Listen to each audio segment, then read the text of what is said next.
Today we're diving into a bit of a mystery from the golden age of pro wrestling video games, a canceled project that had potential to be a classic. We're talking about WCW nWo Live, a game that was set to rock the PlayStation in 1998.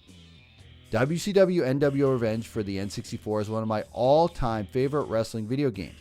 Did you know that the game was originally under a different name, WCW nWo Live? Did you also know that there was another game that was going to be published on the PS1 called WCW nWo Revenge? We know that the N64 game came out, but what happened to the PS1 game that we'll now call WCW nWo Live? Let's unravel this intriguing story. Starting with a little background, the game wasn't always called WCW nWo Live. Initially, it was titled WCW nWo Revenge. Yes, the same name as the iconic Nintendo 64 game that many of us fondly remember. Here's where things get interesting. During development, the names of the two games were swapped. The N64 game got the WCW nWo Revenge, while the PlayStation title took on WCW nWo Live. Why did THQ, the publisher, make the switch? Well, that remains a mystery to this day. One promotional poster even advertised the N64 game under WCW nWo Live before the swap. Confusing, right? But it sets the stage for a twisty tale of this game's development. According to a GameSpot article, WCW nWo Live was being developed by Yukes, the same people behind many of the other great wrestling games that you remember. And it was based on Toukon Retsuden 3, the Japanese exclusive PlayStation game known for its realism and deep customization options. The game promised over 30 wrestlers, including stars from WCW, nWo, and even some Japanese wrestlers. Imagine creating your own wrestlers with detailed customization options, changing their height, weight, clothes, hair, tattoos, and even specifying their moves and rants. Yeah, something like that wasn't around at the time. And yes, signatures and finisher moves, as well as licensed music, were set to be a part of the package, aiming for an authentic wrestling experience. The game was also supposed to run at a smooth 60 frames per second, even in 4-player mode. Pretty impressive for its time. To put things in perspective, Toukon Retsuden 3, which WCW nWo Live was based on, was highly praised for its realistic approach and gameplay mechanics. So fans were naturally excited about the potential for a WCW nWo game built on this solid foundation. Let's delve deeper into WCW nWo Live and what it was supposed to offer. Besides the impressive roster and customization, the game aimed to capture the essence of WCW's electrifying atmosphere. Each wrestler would come with their signature moves, taunts, and entrance music, and the attention to detail was meant to provide an immersive experience that mirrored the excitement of WCW and its broadcasts. Imagine seeing your favorite wrestlers like Sting, Goldberg, and nWo members making their grand entrance, complete with pyro and theme music. The game was set to bring the full thrill of live WCW events right into your living room. So what went wrong? Why did WCW nWo Live never see the light of day?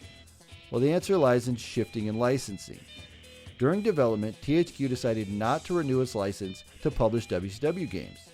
Instead, Electronic Arts swooped in and signed a 5-year deal with WCW starting from 1999. This meant THQ had a very limited window to release any new WCW games. THQ tried to rush WCW nWo Live for a late 1998 release, but they just couldn't meet the deadline. Consequently, the game was canceled. But this story has a silver lining. THQ later secured the rights to WWF and decided to rework the canceled WCW nWo Live game into what would become WWF SmackDown, which released in March of 2000. Yes, the engine from Toukon Retsuden 3 lives on in one of the most beloved wrestling game franchises, WWF SmackDown. How far along was WCW nWo Live before it was canceled? It's hard to say for sure, but GameStop's coverage suggests that significant progress had been made, but no build of the game had ever surfaced publicly. All the screenshots we have are from Toukon Retsuden 3, so we don't have any actual images or footage of WCW nWo Live itself. In the end, WCW nWo Live remains one of those fascinating what-ifs in gaming and pro wrestling history. It's a reminder of the volatile nature of game development and licensing deals. Who knows, maybe one day a prototype might emerge, giving us a glimpse of what could have been. Meanwhile, we can still enjoy the legacy of those games through the titles that did make it to our consoles. The late 90s and early 2000s were the golden era for wrestling games, with titles like Revenge, WWF No Mercy, WWF SmackDown capturing the imagination of wrestling fans and gamers alike. These games weren't just about the wrestling matches, they were about the spectacle, the drama, and the larger-than-life personalities. The cancellation of WCW nWo Live might have been a setback, but it's interesting to see how elements of its development lived on in later games, such as WWF SmackDown. It's a perfect example of how game development often recycles and repurposes assets and ideas. The practice helps developers save time and resources while allowing them to create new experiences while building on past successes. Today's wrestling games owes a lot to these early pioneers. Modern titles like the 2K series continue to evolve, incorporating more advanced graphics, physics, and gameplay mechanics. Yet they still carry that spirit of those classic wrestling games we grew up with. The foundation laid by the games in WCW nWo Revenge and the planned WCW nWo Live helped shape the wrestling game genre into what it is today. But let's not forget the role of the fans in the journey. The passionate wrestling gaming community has always been a driving force behind the scenes and the success of these titles. Forums, fan sites, and now social media platforms have kept the love for these classic games alive. Discussion about what could have been with WCW nWo Live continues to intrigue and inspire new generations of gamers. And speaking of fan contributions, the modding community has been doing incredible work keeping these games fresh. Mods for games like WWF No Mercy and WCW nWo Revenge and the W2K series brings new wrestlers, updated rosters, and enhanced features, proving that the spirit of innovation is alive and well with these fans.